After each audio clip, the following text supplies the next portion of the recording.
Now you know how to change your WhatsApp number without losing your chats. Step 1. Open WhatsApp and go to Settings.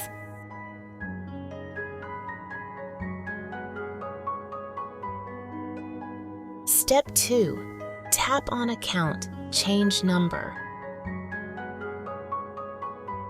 Step 3. Tap Next. Enter your old and new phone number. Step 4. Choose whether to notify contacts. Tap Done. Verify your new number with an OPT. Once you verify your new number, all your chats, groups, and settings will be transferred. Now, WhatsApp allows you to notify your contacts about your number change. You can choose to notify all contacts, only selected ones, or no one at all.